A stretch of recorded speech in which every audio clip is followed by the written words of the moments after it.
Ever wonder how good branding actually benefits your business? Maybe you've heard people say, Matthew, branding is just a logo. Or maybe you've thought, I'm too small to need a professionally designed brand identity. Well, I'm here to clear that up and prove once and for all why good branding is one of the most important investments you can make, especially as a service provider, solo entrepreneur, or independent business owner.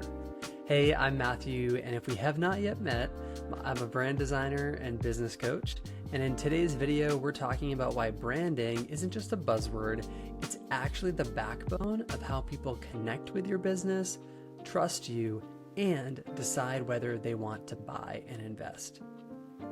So whether you're a solo coach, a local business owner, or a CEO with a small team, this video is for you. As always, there are timestamps and resources for you in the description below. So without any further ado, let's dive in, shall we?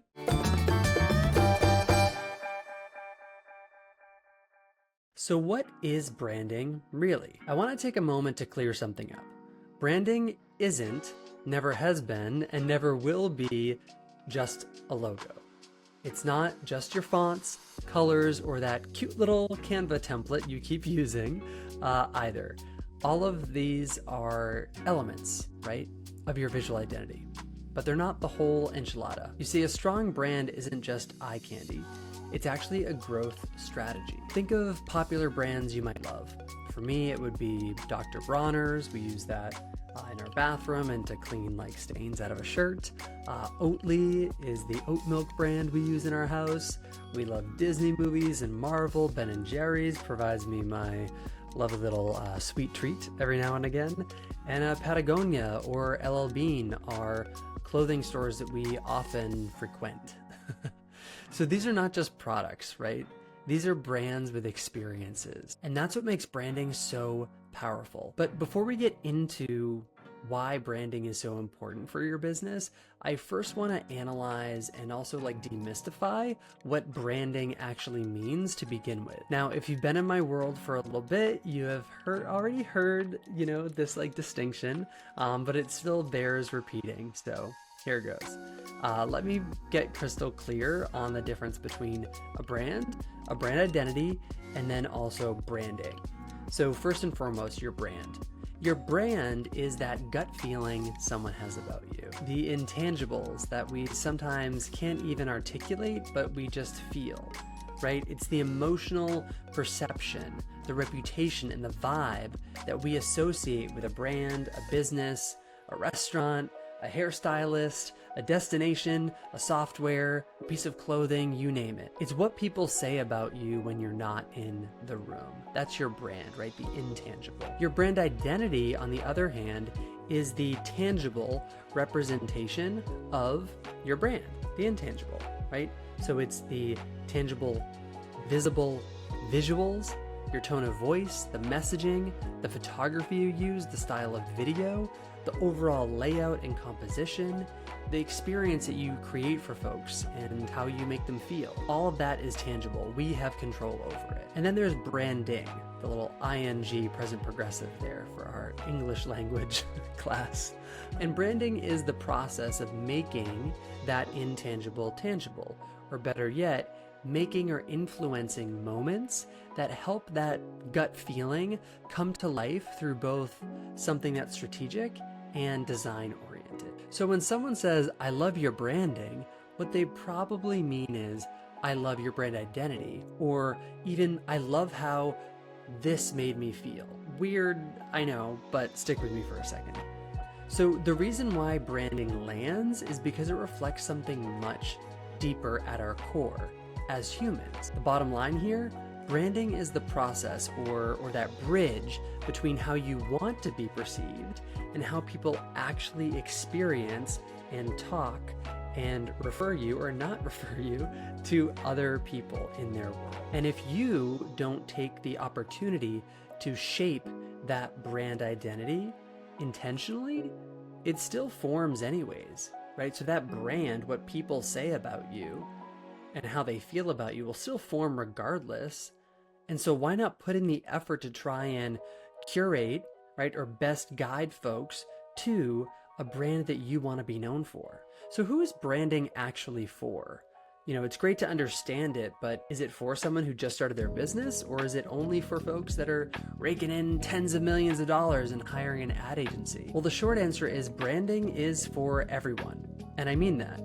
Branding, the process, isn't just for tech startups or trendy e-commerce brands. This process is for solo entrepreneurs who are trying to stand out, coaches and creatives building personal brands out there in the world, service providers who want to revamp, maybe charge more and serve better clients. Maybe you could be a family run or local business who want to be remembered and have this legacy vibe around your company. Or even teams or nonprofits who need a better way to communicate with those that they serve throughout their community. If you have something to say or sell, chances are you need a brand that helps people connect, care, and remember you. So let's get into it.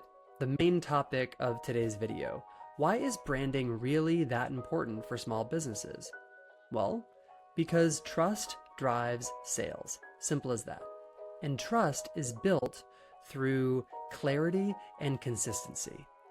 And we actually have the ability to curate that consistency and clarity through our messaging and our visuals and how we put ourselves and our business out there, right? So for small businesses, especially, your brand identity does the job of a full-time marketing team, whether you're small or have 5 people on your team or 50. When your brand is dialed in, right, it speaks for you, it sells for you. It actually helps you set yourself apart from the competition. For example, a good brand identity helps you look as professional and legit as you really are. It also helps create an emotional connection with your dream clients. It builds loyalty and referrals for years to come.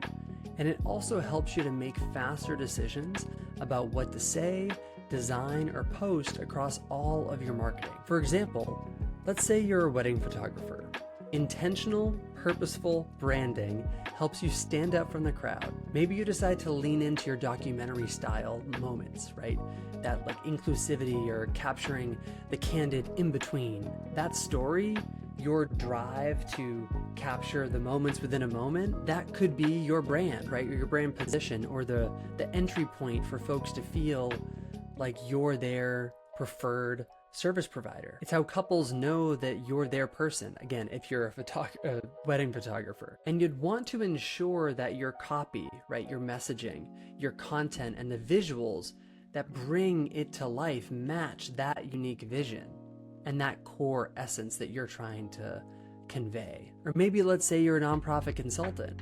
A strong brand identity can help you communicate in a way that resonates with potential clients and builds instant credibility.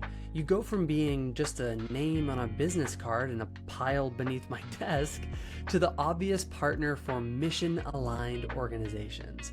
Whether that's funders, collaborators, or a board filling speaker spots at the next gala or conference, right? With the right brand presence, people don't just see you as capable, they see you as the one they've been looking for. So we've been talking a lot about the positives, right? The important benefits of good branding, but what happens if your branding is unclear or inconsistent? I'm gonna be real with you. It can cost you, right? Why? Well, you could attract wrong clients because they think you're something you're not. Maybe you start to feel unsure what to say or how to show up because nothing is built on a strategic foundation. And then you start to hesitate whether you should raise your rates or pitch new offers because you worry that you don't look the part. And lastly, your visuals may not match the quality of your work, which leads to leads actually doubting your expertise and not deciding to book that discovery call in the first place. Or they might be hesitant when they read through your proposal because it just doesn't seem as professional or leveled up or elevated as they would expect. I remember a little bit of a story time here. I remember one client early on, for their anonymity, I'll call them Don, and they were a skilled contractor with a great reputation, truly. They were known throughout the area that I live, north of Boston. But their brand identity was a total mismatch. And that's no shade, right? But there really was no established vibe.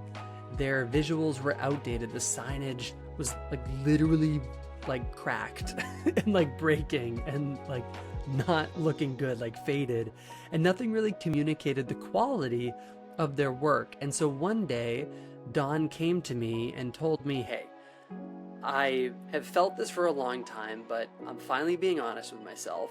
And look, I've outgrown my brand, but I don't want to start all over. I don't want to give up certain elements of this, and I feel like that's why I haven't moved forward, because I didn't want to give up the things that made me me.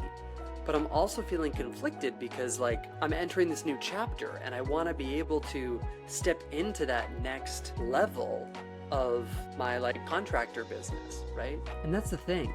Don thought that they needed to like strip everything away and start fresh, but the reality was that they didn't need to. And what we did instead was that we clarified, or once we clarified the positioning and where they wanted to go, we realized that we only needed to just refresh the company's identity.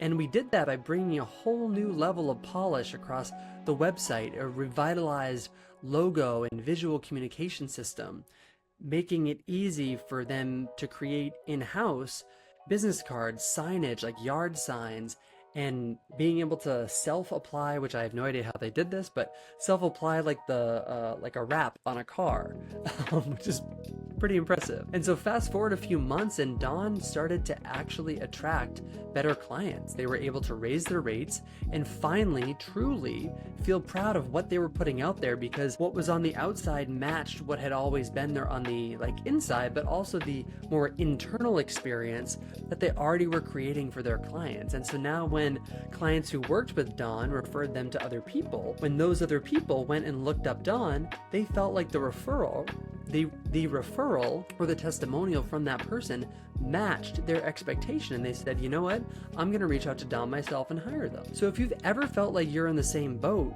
you're not alone. And your brand doesn't have to be like perfect right out of the gate, but it does have to be on purpose. So maybe if you're watching this and thinking, okay, like it's time to reinvest in my business, or maybe it's the first time that you're investing in your brand identity, here are some next moves I want to recommend. And so first we're going to start, if you're just starting out in business, I want to zoom in on the actual essentials that you want to focus on. So get the pen and paper ready. It's going to be quick, but here we go. So first, I want you to focus on, what do you want to be known for? What would be the 1, 2, or 3 words or short phrases that you want people to describe you and your business as being? Is it fast? Is it innovative? Is it caring? Is it conscientious? Is it fill in the blank? What do you want to be known for? 2, who are you trying to reach? When it comes to marketing and branding, we have to think of the end user. Who are we actually trying to speak to, right? Or attract to your business? Who is your target audience? Is it moms? Is it families? Is it anybody with a house within a certain, area, if we're our contractor friend Don? Is it online business owners? Get very specific as to who you're trying to reach, and not just from like a job title perspective, but what do they want, right? Do they need a solution? Do they need a strategy? Do they need a product?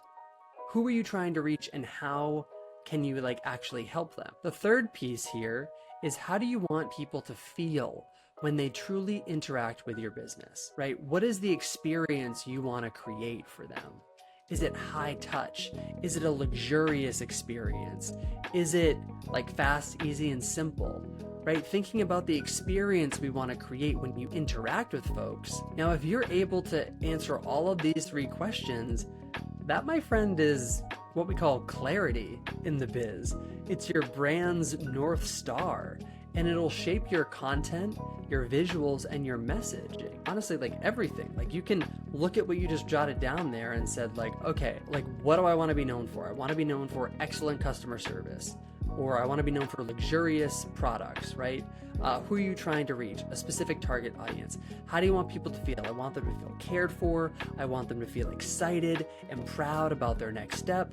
That is our guiding path here. Now, if you've been at this for a while, maybe it's time to do a little bit more of like a brand check-in, a little bit of a pulse check, so to speak, a little audit. And so your 3 steps are going to be something like this. Number 1, ask yourself, does your brand still reflect your values and your service?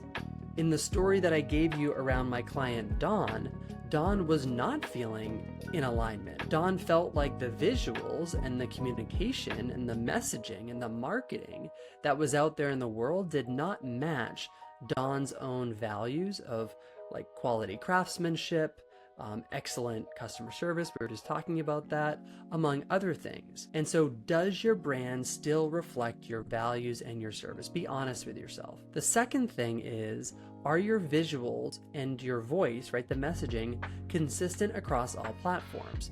You may be saying something really strong on your website, but are you using that same voice and tone and phrasing and word choice on Instagram or your email marketing, or when you show up on a video, right? Or even when you show up to a discovery call or at a client's house, right? If it's a house call, are your visuals and your voice consistent? And then number 3, is your identity still attracting the right people or just people in general? I'll speak to this in my own business. My business was booming around the 2021 time period, that like mid to late COVID period. And I started to realize like, yes, my business has been booming and I'm still so busy and I'm making a decent amount of money, but I was kind of becoming resentful of my clients. Why? Well, because I realized I was attracting, people who wanted to pay me for my service, but they weren't clients I enjoyed working with, or they weren't the projects that I wanted to work on. And so I had to refocus and ask myself, okay, well, who do I want to work with? And for me, that wasn't big, huge corporations that were stressing me out. It was solo entrepreneurs, independent business owners, local businesses, small businesses. And so when you're able to re-identify who your target audience is, the stronger your branding and your marketing will be. Because let's be real for a second.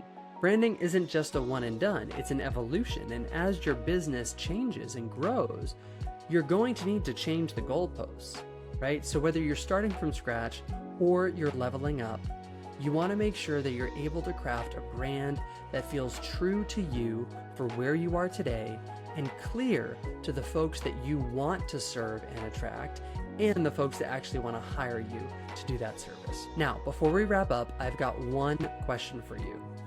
What's one word you want people to associate with your brand? We talked about this a couple times today, and so I want you to leave with that. What's one word you want people to associate with your brand? Drop that in the comments below, and I really want to see the kind of energy you're putting out into the world. And better yet, if you're like, Matthew, I want to feel this way, or I want others to feel this way, but I realize I'm probably not portraying that or putting that out there, this is your sign, my friend. It's time to reinvest in your brand identity, and you can start small with the advice I have here in this video. All right, that's all I have for you today. If you found this video helpful, please give it a thumbs up and let me know what stuck out to you the most. And of course, subscribe so you never miss a future video on branding, business, and the systems that bring it all to life. All right, until next time, keep making good out there.